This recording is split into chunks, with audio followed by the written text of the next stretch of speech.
Lately, it feels like we've been just a little stuck in the world of building a big turbo kit. And there's a lot that goes into that, so that makes sense. But it's been hard to work in any of the other car projects during that time. Since the TT wasn't drivable, it had to be the main priority. So it was. Time passed and the seasons changed, and the whole time that car was the focus. Until, that is, lately. The TT is drivable. Sure, it's not technically done, we've still got a lot of work to make it better, but the car being drivable has some notable benefits. And the main one is that it no longer needs to be our only focus. We can start shifting that elsewhere.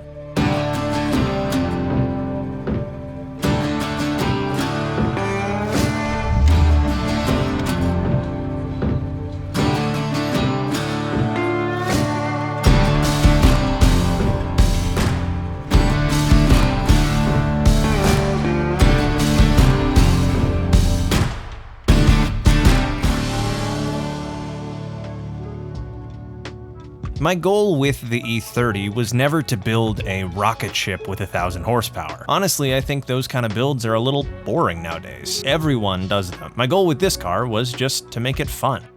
No, I'm not at all saying that getting more power in the car isn't a goal of ours. We'll get there. It's just not going to be the main focus. Driving fun is more important than a specific power figure to me. I want the car to be as engaging as possible to drive. And right now, something is missing. Something that I would consider necessary for a car to be as fun as possible. To me, part of what makes a car fun and engaging to drive is the sound it creates. The sound you create with the car. And right now, that sound is pretty uninspired. And currently, when you rev the car, it is raspy and tinny, and definitely not in a good way.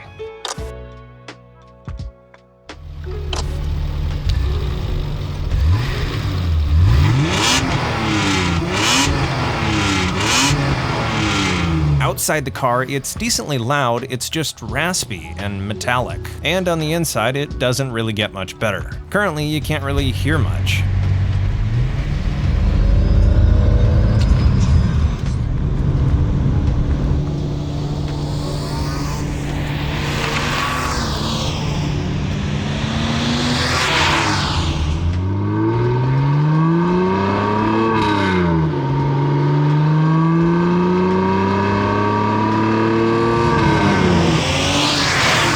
And believe it or not, cold starts aren't even that good.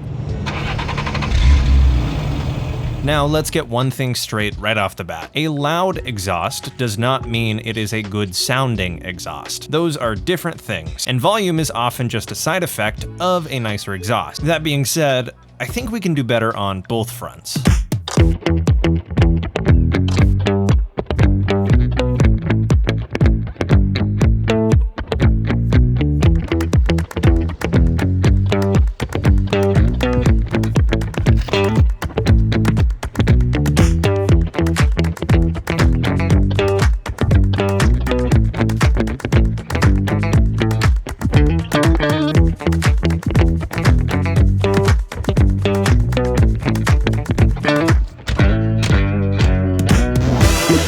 Ah yes, MagnaFlow. This, believe it or not, is my first name brand exhaust, at least that I've bought. The TT has some sort of a nameless catback attached to it, and it sounds alright.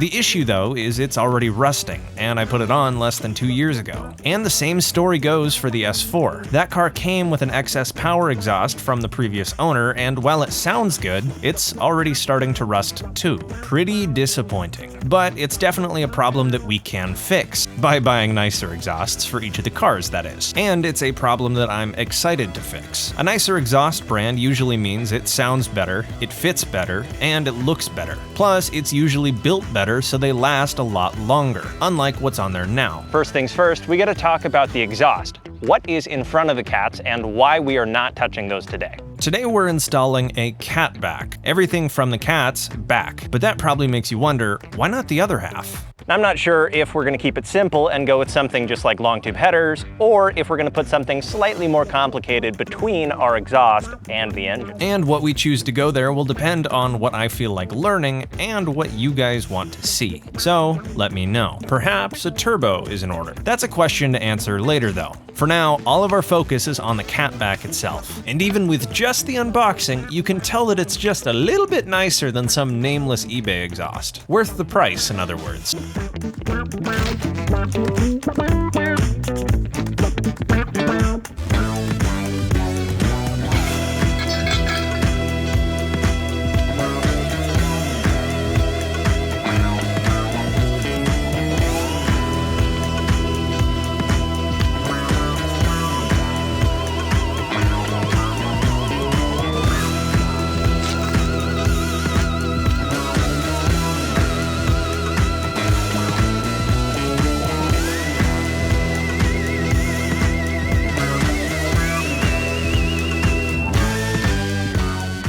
The exhaust sure looks fantastic, but it doesn't do anything sitting on the ground. So first things first, we need to remove the old one. And thankfully it's actually a super simple process, if your car isn't completely rusted out, that is. And I have the benefit of the current catback being relatively new compared to the rest of the system, so hopefully it's not too terribly stuck. We'll see though. This portion is connected with these two compression style clamps, and so long as you have a wobbly, they're really easy to remove.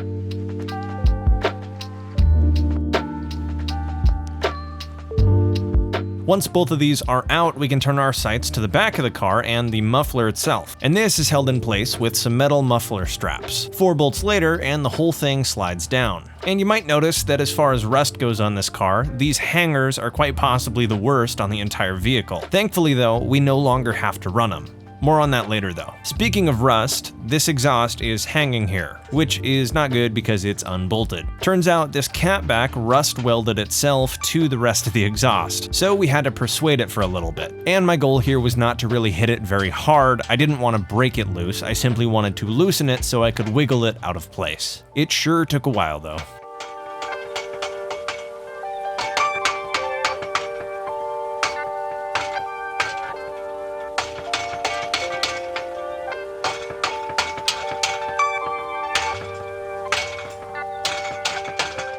I saw that one side of the exhaust was completely free, so what I did was move to the back of the car and wiggle the exhaust to free the other half.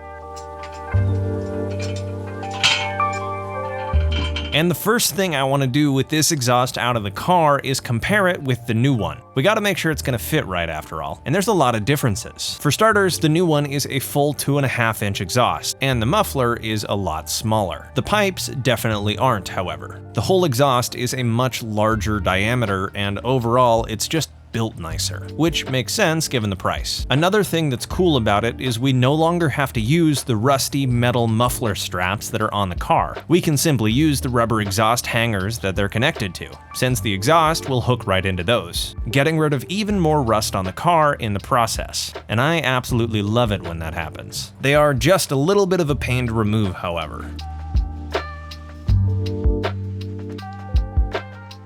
And once they were finally out, I noticed that this heat shield isn't attached to anything. It looks like it was missing some sort of an exhaust shield clip. I don't have one of those on hand, so what I did to fix this so it wasn't rattling around was just use some sculpting wire. Sculpting wire is cool because it's a really soft metal wire, and you can use it for a number of things. If you use pliers on it and smash it onto the place where the old clip used to be, it works as a new clip. This stuff is awesome. With that issue fixed, we can start getting the muffler into place. And it's as simple as shoving the exhaust tab into this hole right here and then installing the exhaust hangers. And thankfully, the fitment is spot on. It takes a little bit of wiggling to get it in there fully, but once it's seated, you can move on to the back of the car and start getting these little metal hooks into the hangers themselves. And you can use just about any tool to get these into place, but for me, I just used this garden tool I had laying around because it was close. And believe it or not, it worked out pretty well for me. I think they do make some tools specifically for this though, and I'll probably end up getting one somewhere down the line.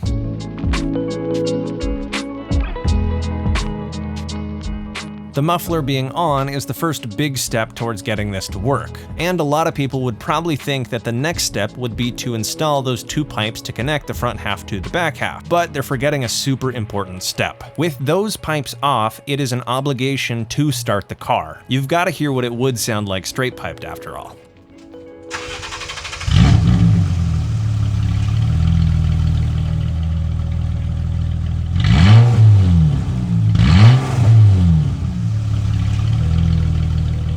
And honestly, it sounds a lot better than I thought it would. Holy crap. So really, the only thing stopping us from starting the car with the exhaust is these two pipes. There's a tiny little metal gasket ring that goes between the front half and the back half. With those in place, I reinstalled the 4 bolts and tightened up the rear. And at this point, we're pretty much good to go. There is one other thing I'd like to talk about before we start it up though, and it affects drivability a ton.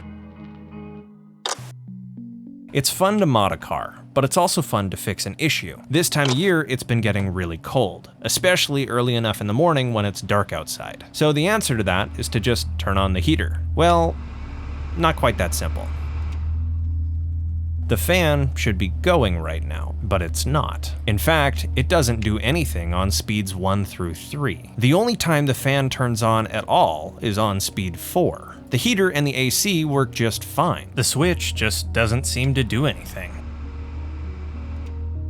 This has been manageable all summer because it's either been hot enough where the AC needs to be on max or the windows were down. This time of year, however, I start to use the heater more and more, and it's not quite cold enough to have it on max. So let's figure out how the fan speed works and why ours isn't. And thankfully, we do not have to pull the dash to get to this. The part we're looking to replace is actually inside the engine bay. Well, kind of. It's behind this panel back here, and there's about 8 screws and 2 things attached to it. The first of which that comes off is this little device over here with straight up Phillips screws.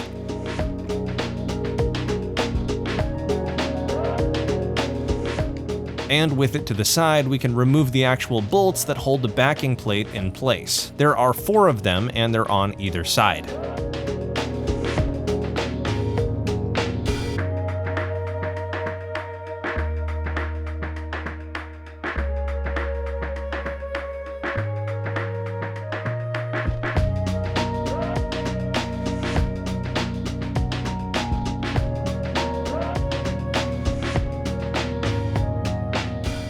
And once those are off, we need to remove the wiring loom that's attached to it. It's kind of funny how much you learn about a car when you're fixing it. I didn't even know that this plate came off, nor how much room was actually back there. So while modding a car is the flashy portion of the whole process, fixing it is just as important, if not more. Partially because you learn a lot doing it, and mostly because if you don't fix it, you can't drive it.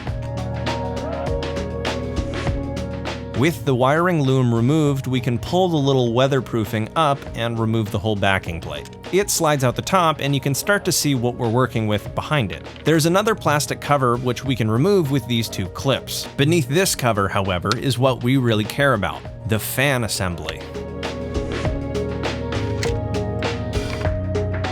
This is the system that delivers that hot or cold air to you through the vents. It is 2 fans connected to an electric motor. When you flip the switch, power is sent to the fans, turning them on. That power needs to be adjustable though. Less power, slower speed. More power, faster speed. On a newer car, it would be some sort of software that controls this variable power. But the cool thing about this being an older car is that it's entirely analog. If you reach your hand down here and pull slightly, you're going to notice that a resistor board pops out, and that is our culprit.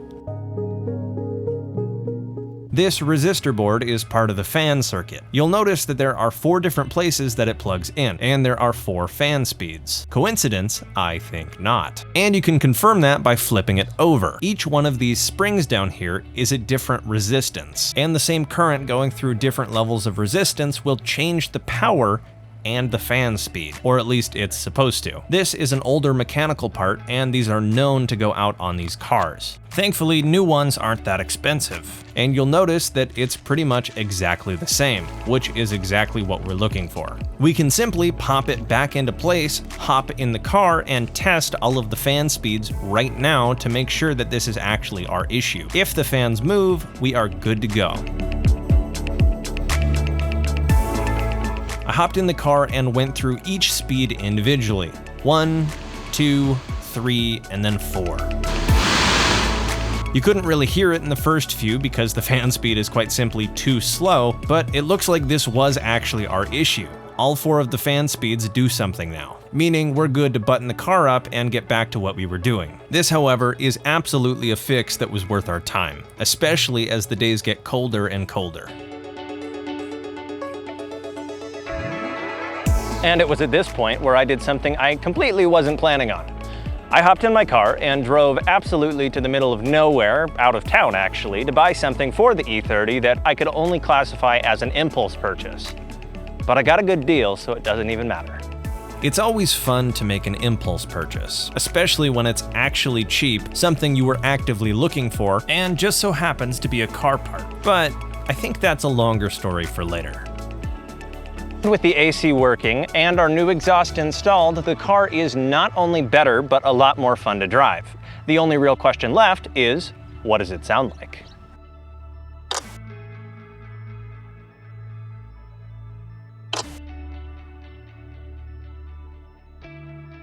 Well, for starters, it sounds great.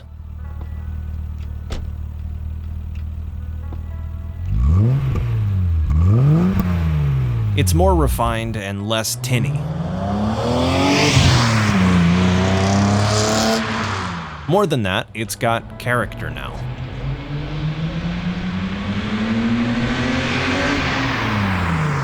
The old exhaust was there. It wasn't actively bad, but it never sounded actively good. And from inside the car, you actually couldn't hear it at all. Now you can actually hear it and use those audio cues when you downshift, which if you drive stick shift, you'll know is a big benefit. I like to hear the car that I'm driving, and with this exhaust, you can actually do that now.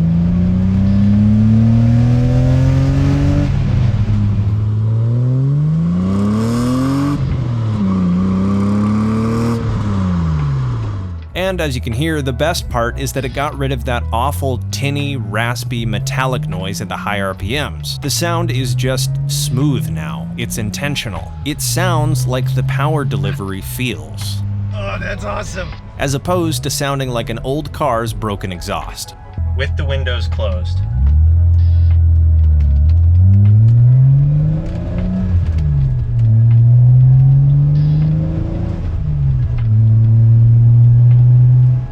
The exhaust is buttery, harmonic, smooth. I don't know, there's a lot of ways you could describe it, all of which are very good things you could say about it though. This exhaust took a car which was already a blast to drive and made it even more engaging.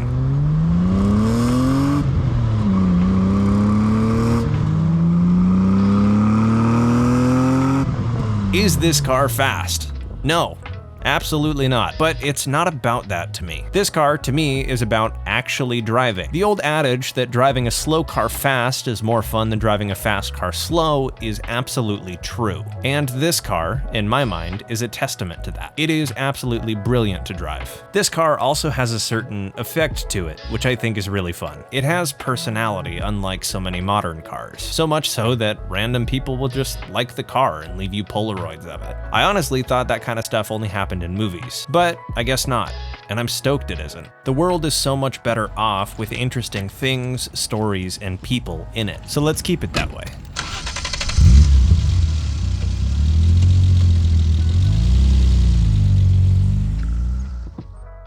This car has a long ways to go, but more than anything, I'm excited for the journey. Thank you for watching. If you enjoyed the video, consider dropping a like and subscribing for more. That's the best way you can help support me and my content. Either way, I'll see you guys in the next episode. Thank you again. Have a wonderful day.